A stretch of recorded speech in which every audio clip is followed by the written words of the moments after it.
안녕하십니까, 이조 팀장입니다. 반갑습니다. 반갑습니다. 오늘 강의는 준비하는 신혼부부에 대해서 제가 강의를 하고자 합니다.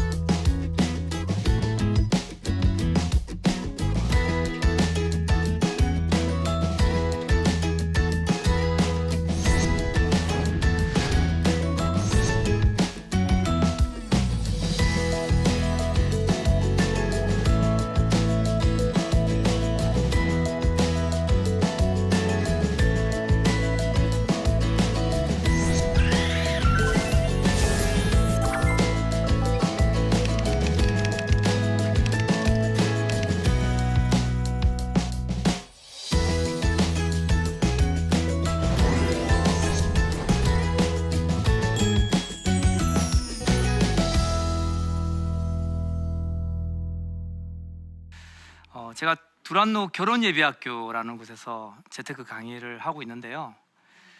이 두란노 결혼예비학교에 표가 있습니다. 들어보셨는지 모르겠는데, 준비된 결혼이 아름답다 라는 표가 있습니다. 그러니까 많은 젊은이들이 결혼을 준비하는 게 아니라 결혼식을 준비한다는 거죠.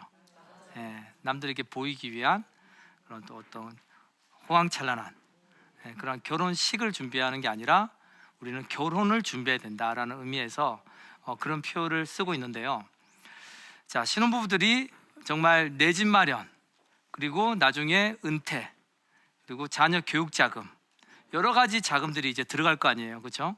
자, 그 자금들을 미리미리 준비하는 신혼부부만이 지혜로운 신혼부부이지 않을까 하는 생각이 듭니다. 자, 그러면 어떤 것들을 준비하면 좋을지 한번 저와 함께 하나하나 알아가 보는 시간을 가져보도록 하겠습니다.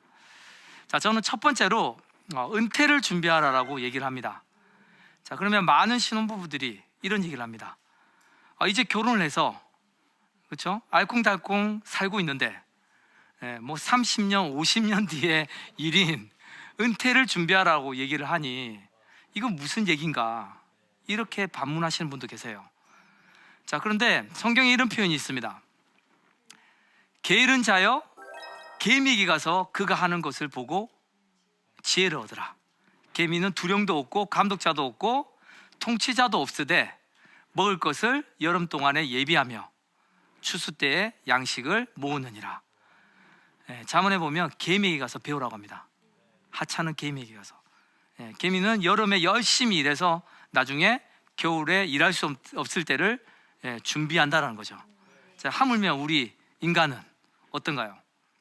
뭔가 준비하는 그런 모습과 준비하는 태도가 많이 부족하지 않나 한번 돌아보게 된다는 거죠. 특히 은퇴라고 하면 우리 인생의 추운 겨울일 수 있어요, 그렇죠? 그 인생의 추운 겨울을 이 개미처럼 지금 열심히 일할 수 있을 때, 지금 인생의 여름일 때 일하고 저축하고 해서 미래의 그 은퇴 시점을 대비해야 된다는 겁니다. 자, 그래서 저는 신혼부터 은퇴를 논하라라고 얘기를 합니다. 여기 보시면 아시겠지만 우리나라 연금 평균 수령액이, 연금을 받는 사람들의 평균 수령액이 39만 원 정도밖에 되지 않습니다. 적죠? 그렇죠? 자, 그리고 연금의 소득 대체율은 40%밖에 되지 않아요. 내가 받고 있던 그 소득에 연금으로 소득을 대체할 수 있는 비율이 40%밖에 되지 않습니다. 근데 OECD 국가들은 몇 프로? 70%나 돼요. 그래서 우리나라는 아직 이 은퇴 준비가 잘 되어 있지 않다라는 거죠. 자, 그러면 제가 간단하게 자신의 은퇴를 준비할 수 있는, 부부간의 셀프로 은퇴를 준비할 수 있는 방법을 알려드릴게요.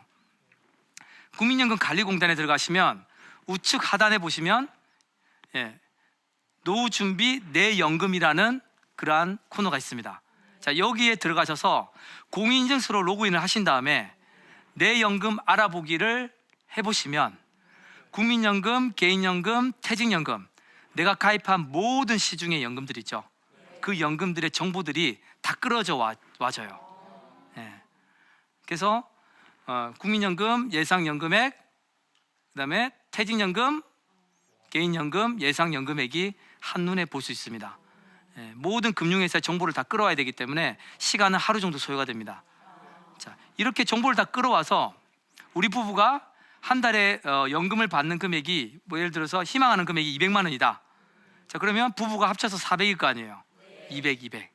자, 그런데 이 국민연금관리공단 들어가서 내 예상 연금을 조회해 보니 연금액이 각각 100만 원, 100만 원밖에 안 된다. 자, 그러면 부족한 100만 원, 100만 원을 준비해야 되겠죠. 그 준비해야 되는 거를 국민연금이든 개인연금이든 퇴직연금이든 이런 연금들로 그 부족분을 메워야 된다는 겁니다. 자, 이걸 우리가 연금 컨설팅이라고 얘기를 합니다. 연금 설계, 연금 컨설팅. 그래서 이거를 반드시 받아볼 것을 제가 권유를 해드리고요. 자, 그러면 이런 분들이 계세요. 우리가 지금 이렇게 개인연금, 국민연금, 퇴직연금을 잘 가입을 했는데 어떤 분들이 이런 질문을 합니다. 국민연금 그거 반드시 가입해야 되나요? 이렇게 물어본 분들 계세요. 왜냐? 정부에 대한 불신이죠. 지금 시국이 좀 어수선하잖아요, 그렇죠? 자, 그러다 보니까 나라가 어떻게 될지 모르겠다. 나 국민연금 신뢰 못하겠어. 차라리 국민연금 가입할 돈 있으면 그냥 보험사나 증권사에 개인연금 그냥 가입할래. 이런 분들이 계세요. 그래서 저는 특히 주부들 같은 경우는 국민연금 임의 가입자거든요. 직장 가입자가 아닌 임의 가입자라서 내도 되고 안 내도 돼요. 자, 이런 임의 가입자분들이 질문을 해옵니다. 제가 국민연금을 지금 내는 게 맞을까요? 아니면 그냥 안 내고 개인연금이나 다른 연금을 가입하는 게 맞을까요? 질문을 해오세요. 자, 그러면 저는 단 한 번의 주저함 없이 얘기를 해드립니다. 국민연금을 가입을 하라라고 권해드려요. 자, 이유는 왜냐? 자, 국민연금은 노르웨이, 일본 그리고 우리나라 국민연금 기금 이 세 개의 연금 기금은 세계 3대 연금이라고 합니다. 그 정도로 자본액이 많은 금액들이 운영이 되고 있어요. 국민연금은 무려 550조나 되는 자금이 운영이 되고 있습니다. 자, 그뿐만이 아닙니다. 국민연금은 연금 수령액이 물가 상승률을 반영해서 올라가요. 내가 100만 원을 받다가 한 해 물가가 한 5% 올라갔어요. 자, 그러면 그 다음에는 105만 원을 받아요. 105만 원을 받다가 또 물가가 올라가면 거기서 올라간 걸 또 반영해 줍니다. 이런 식으로 계단식으로 물가 상승률을 반영해서 인플레이션을 막을 수 있다는 거죠. 근데 개인연금은 그런 기능이 없다라는 겁니다. 그래서 국민연금을 반드시 가입을 해줄 것을 저는 권해드립니다. 자, 그리고 우리가 이 세상에서 죽을 때까지 은퇴를 준비했다라고 하면, 그렇죠? 연금은 죽을 때까지 나오잖아요. 그렇죠? 종신연금이라고 그러죠. 국민연금도 죽을 때까지 나옵니다. 이러한 종신연금, 평생을 우리가 이 땅에서 잘 생활할 수 있는 연금을 준비했다라고 하면 이제 죽음 이후 우리가 천국에 이르렀을 때 그 미래를 준비해야 된다는 거죠. 그렇죠? 한 번 부부는 천국까지 부부잖아요. 그렇죠? 자, 그러니까 하늘나라 국간을 우리가 가득 채워야 된다. 이 땅에서 연금을 잘 준비했다고 하면 이제는 천국에 갔을 때 하늘나라 연금, 하늘나라 국간에 얼마나 많은 국간이 채워졌냐에 따라서 하나님 앞에 상급이 다 다르다는 거죠. 자, 그래서 성경에 부자 비유라는 게 있습니다. 잘 아시죠? 자, 부자 비유가 어떤 내용이냐면 제가 간단하게 설명을 해드릴게요. 한 부자가 있었는데 이 부자가 소출이 풍성했어요. 자, 그래서 곡식이 너무 많이 생산이 되니까 자기가 그동안 쓰고 있었던 그 곡간에 그 곡식을 다 담을 수가 없어요. 그래서 그 곡간을 헐고 새로운 곡간을 지으려고 합니다. 흔히 말하는 곡간 리모델링을 하는 거죠. 그렇죠? 곡간 리모델링을 하는 거예요. 그런데 하나님께서는 이렇게 얘기를 합니다. 여기 보시면 어리석은 자여 오늘 밤에 내 영혼을 도로 찾으리니 그러면 내 준비한 것이 누구의 것이 되겠느냐. 자기를 위하여 재물을 쌓아둔 사람들은 하나님에 대하여 부유하지 못하다라고 하나님은 경고를 하세요. 자, 세상적인 사람들이 보기에는 이해가 안 돼요. 내가 내 재산을 쌓아둘 곳이 없어서 더 큰 창고를 짓겠다는데, 더 큰 개인 금고를 더 사겠다는데 뭐 잘못된 게 있나요? 크게 없잖아요. 불법도 아니고. 그렇죠? 근데 하나님 보시기에는 이 부자가 어리석다라는 거죠. 내가 너의 영혼을 오른밤 데려간다고 하면 네가 쌓아놨던 그 재물들은 다 무익하다는 거죠. 다른 사람에게 나누고 베풀라라는 거죠. 자, 이게 부자 비유의 핵심입니다. 자, 그래서 제가 예전에 이곳 오늘의 교회에서 현정영 씨 간증을 들은 적이 있었어요. 현 씨가 어떤 얘기를 했냐면, 자기가 베푸는 거, 특히 매일 1만 원씩 저금을 하잖아요.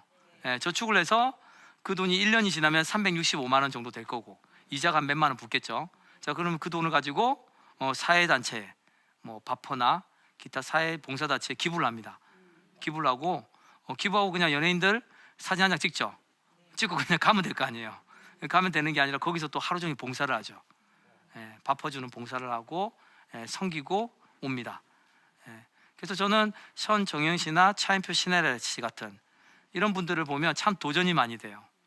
자기의 가진 것을 나누고 베푸는 삶이 얼마나 하나님께서 정말 축복해 주시는지를 보고 있으면 도전이 많이 된다는 거죠. 근데 우리도 그런 삶을 한번 살아보자는 거죠. 이 땅에 살 때는 은퇴를 준비하고 천국에 이르렀을 때는 그렇죠, 하늘나라 곳간을 가득 채우는 그러한 삶을 한번 살아보자는 거죠. 자, 그리고 다음으로 얘기할 게 바로 이 11조입니다. 11조. 사실 이 11조는 목사님들도 설교하기 굉장히 부담스러운 주제예요. 그렇죠. 자, 그런데 예수님이 사복음서에서 유일하게 11조에 대해서 언급하는 구절이 있습니다. 이 구절에서 조금 어느 정도 답을 찾을 수 있었어요. 한번 볼까요? 자, 너희에게 하가 있을 것이다. 율법학자와 바리새파 위선자들아, 너희는 박하사탕 아시죠? 페퍼민트, 해안가, 향신료입니다. 근채, 밭에 난 채소예요. 채소. 근채의 11조를 바치면서 율법 가운데 더 중요한 정의와 자비와 신의는 무시해버렸다. 그러나 11조도 바치고 이런 것들도 소홀히 하지 말아야 했다. 예수님이 이렇게 얘기하세요. 이 율법학자 바리새파 이 사람들은, 바리새인들은 모세오경을 목숨처럼 지키는 사람들이에요. 아시죠? 하지 말라는 건 절대 안 합니다. 해야 하는 거는 반드시 해야 돼요. 율법주의자들이에요. 근데 예수님 뭐라고 얘기하냐면, 너희가 그렇게 11조 하는 거 맞다. 근데 11조는 드리는데 정의, 자비, 신의, 하나님에 대한 사랑, 이웃에 대한 사랑은 무시해버리고 돌보지 않는다는 거죠. 부모님이 생활비가 필요하다고 하는데 그냥 11조는 따박따박 드리면서 부모님 생활비는 보조를 안 하는 거죠. 그거 좀 이상하지 않나요? 그렇죠. 열심히 11조 생활을 하는데 가족 중에, 친척 중에 힘든 사람이 있어요. 경제적으로 전혀 돕지 않는다는 거죠. 나 몰라라. 그 가정은 하나님이 채워주실 거야, 그냥 알아서. 이렇게 얘기를 한다는 거죠. 그래서 정말 예수님이 정말 지혜롭다는 거죠. 정말 이 답변에 대해서, 11조에 대해서 12조 드리는 거 맞다. 당연히 드려야 된다. 하나님이 것이니까 당연히 드려야 된다. 그런데 하나님에 대한 사랑, 자비, 이웃에 대한 자비, 이웃에 대한 사랑, 그리고 신의, 의리, 그렇죠? 이런 걸 무시하면 안 된다는 겁니다. 아시겠죠? 이것들이 중요하다는 걸 예수님이 분명히 얘기를 하고 있습니다. 자, 그래서 저는 감히 말씀드립니다. 통장 나누기를 하실 때 11조와 기부금을 제일 1순위로 떼어놓으세요. 각각 다른 통장으로.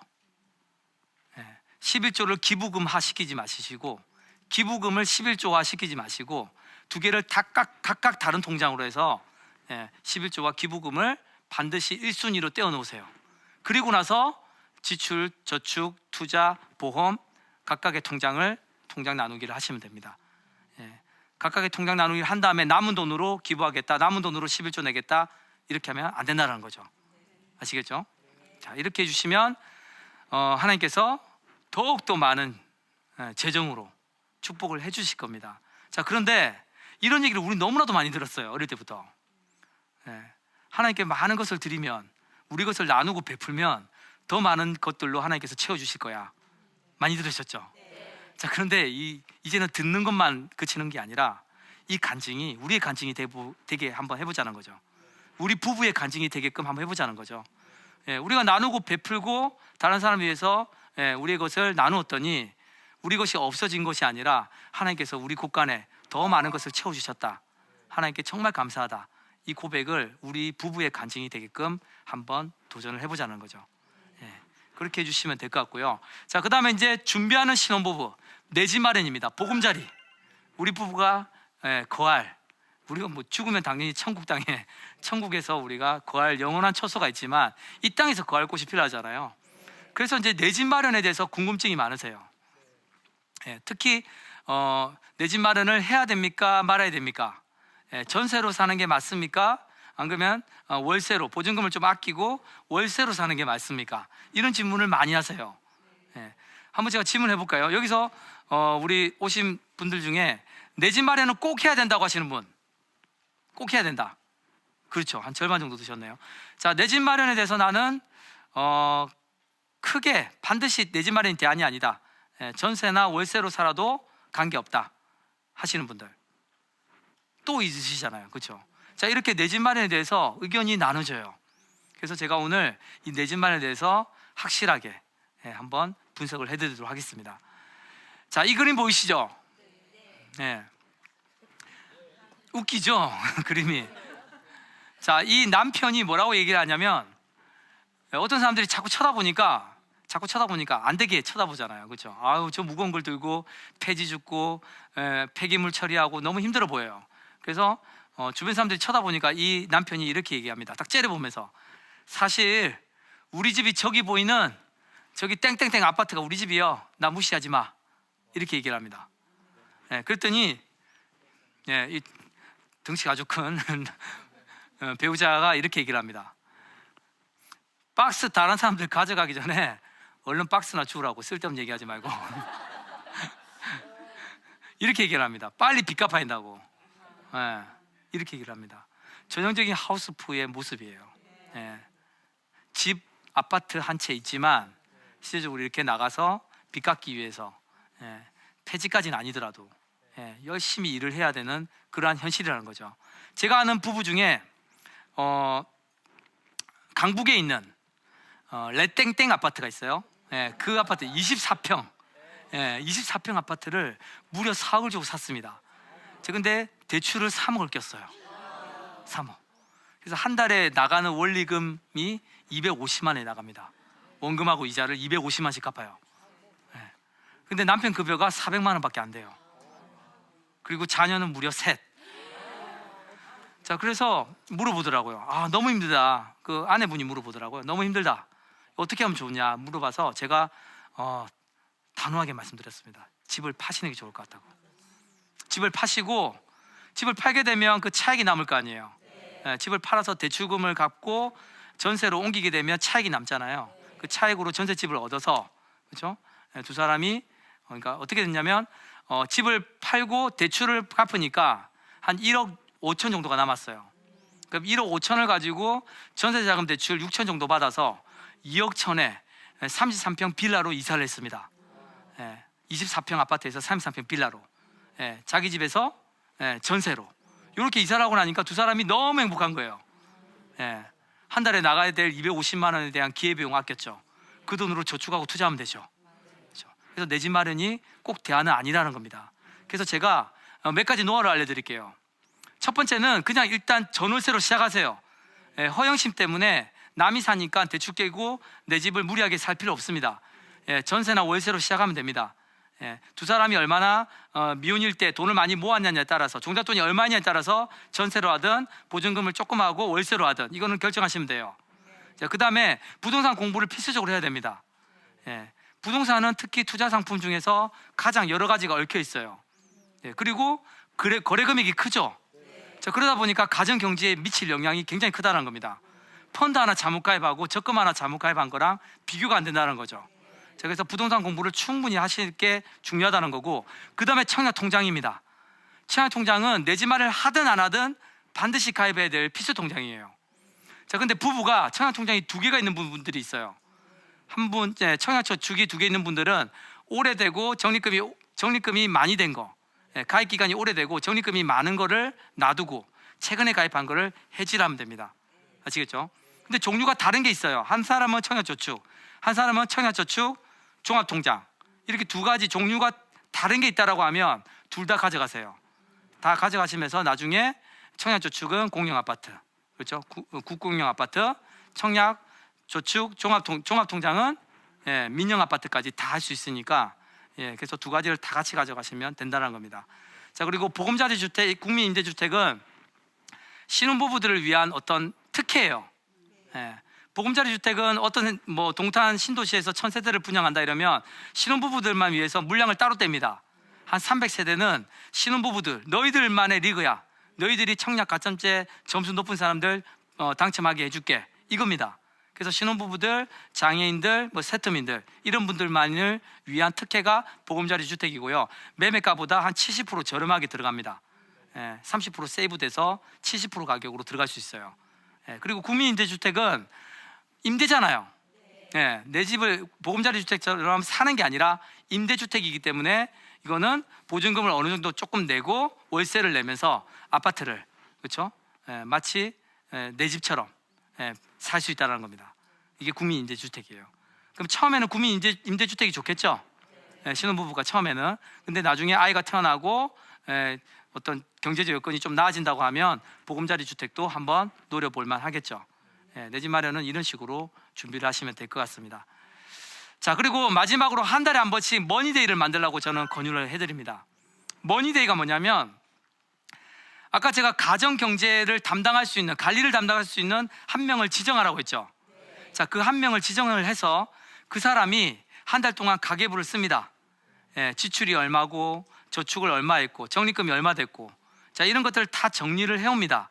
해와서 매월 첫째 주 금요일, 뭐 매월 첫째 주 월요일 이런 식으로 정한 다음에 부부가 돈에 대해서 허심탄회하게 얘기를 하는 시간이에요. 그래서 고정적인 날짜를 반드시 정하시고요. 어떤 분위기 있는 장소에 가서 돈에 대해서 분위기 있는 식사를 하면서 체하지 않게 이렇게 대화를 나누시면 됩니다. 그래서 한 달 가계부를 반드시 분석하는 그러한 시간을 머니데이를 정하시는 게 필요하다라고 보시면 될 것 같아요. 자, 미리미리 준비하는 부부는 아름답다. 저는 이렇게 말씀드립니다. 제가 이 강의를 일주일 전에 제안을 받고 나서 아무런 준비를 하지 않고 이 자리에 섰다라고 하면 어떻게 될까요? 아마 식은땀이 줄줄 흐를 겁니다. 행설수설 하게 되겠죠. 근데 작가님한테 제가 강의 제안을 받고 나서 PPT 자료를 만들고 강의 스크립트를 조사 하나 빠지지 않고 다 적었어요. 그리고 그걸 다 외우려고 했습니다. 다 외우려고 노력했어요. 자, 그러면 그렇게 준비를 완벽하게 하고 나서 이 자리에 서게 되면 저는 어떨까요? 자신감이 넘치겠죠. 여유가 있겠죠. 사람들이 보이겠죠. 그렇죠? 자, 똑같다는 겁니다. 가정 경제도 미리미리 준비했다라고 하면 여유가 있고 자신감이 있다라는 거죠. 그래서 우리 삶에서 필요한 모든 재정들, 그 재정들을 미리미리 준비하시면서, 그래서 여유 있고 자신감 있고 또 행복한 그러한 신혼부부 되시기를 진심으로 기도하겠습니다.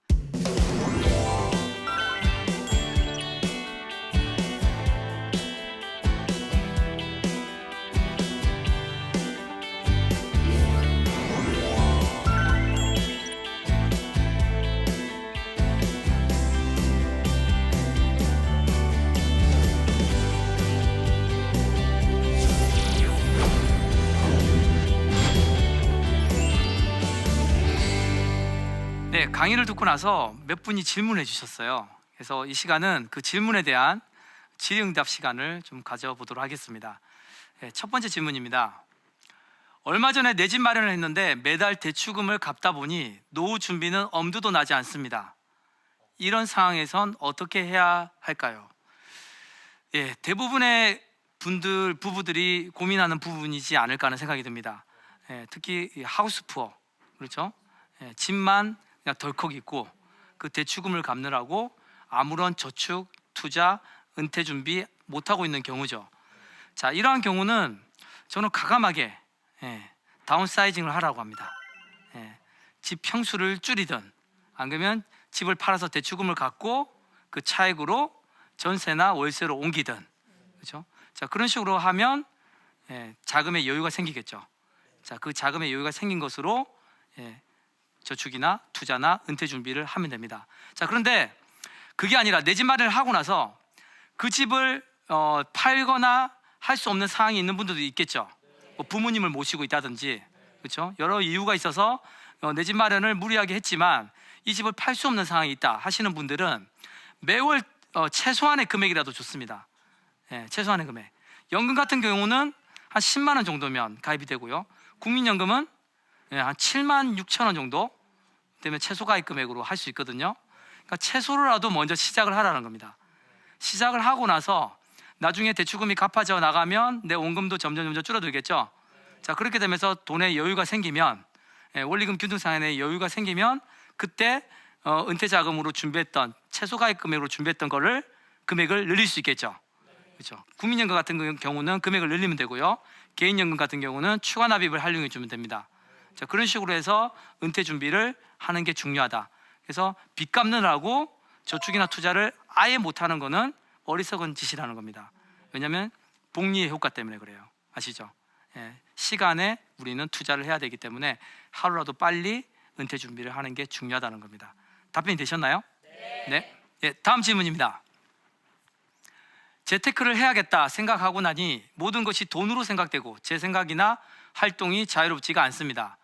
돈을 아끼면서도 돈에서 자유해지는 방법이 있을까요? 쉽지 않은데요. 돈을 아끼면서 돈에서 자유로울 수 있는 방법. 저는 그걸 추천해드리고 싶습니다. 강의 때 말씀드렸던 기부통장. 기부통장을 만들게 되면 일단 내 것이 다른 사람한테 흘러가는 거잖아요. 내 것을 다른 사람에게 나눕니다. 자, 그러면 기분이 안 좋아져야 되잖아요. 일단 내 수입, 내 저축 금액이 줄어드는 거니까, 그렇죠. 불안하고 기분이 안 좋아져야 되잖아요. 근데 내가 나눴던 그 돈을 아껴서 그걸 가지고 기부금 통장을 만들어서 다른 사람을 위해서 베풀고 그 사람이 행복해지고 그 사람이 성장해 나가는 모습을 봤을 때 내 기분이 어떨까요? 좋아지겠죠. 다시 행복해지겠죠. 아, 돈이란 그런 거란 거죠. 내 거를 아껴서 그 아낀 거를 우리 가족을 위해서 뭐 명품 가방을 사고 해외여행 다니고 좋은 거 할 수 있습니다. 하지만 내가 아낀 거를 조금이나마 다른 사람을 위해서 기부 통장을 만들어서 다른 사람을 위해 베풀면 거기서 자유가 느껴진다는 거죠. 행복이 느껴진다는 거죠. 자, 그래서 저는 반드시 11조 통장과 함께 기부금 통장 나누기 1순위로 드리라고 하는 게 그 이유입니다. 좀 답변이 되셨나요? 네. 미리 준비하는 사람만이 행복해질 수 있고 그 신혼부부만이 또 아름다운 신혼부부이지 않을까 하는 생각을 해봅니다. 그래서 이 재테크뿐만 아니라 자산관리뿐만 아니라 우리 인생의 모든 것들을 미리 준비하시면서 또 하나님 앞에 우리가 주어진 그 재정에 대해서 감사하시면서 행복한 또 신혼부부 되시기를 진심으로 바라겠습니다. 이상 강의를 마치도록 하겠습니다. 고맙습니다. 감사합니다. 네, 안녕하세요. 저는 성산여대학원대학교 가족상담학과 최경선입니다. 한 해를 마무리하는 이 시점에 참 바쁘게 살아오셨죠. 그래서 이제는 조용히 조금 멈춰서서 우리의 마음을 만나려는 시간을 가지려고 합니다. 내 마음속에 어떠한 감정이 있는지 혹은 내 마음에 어떤 이야기가 하고 싶은지 머무르는 시간, 나침반에서 여러분들을 초대하는데 다 함께 오셔서 우리 그 시간을 같이 나눠볼까요? 이 프로그램은 시청자 여러분의 소중한 후원으로 제작됩니다.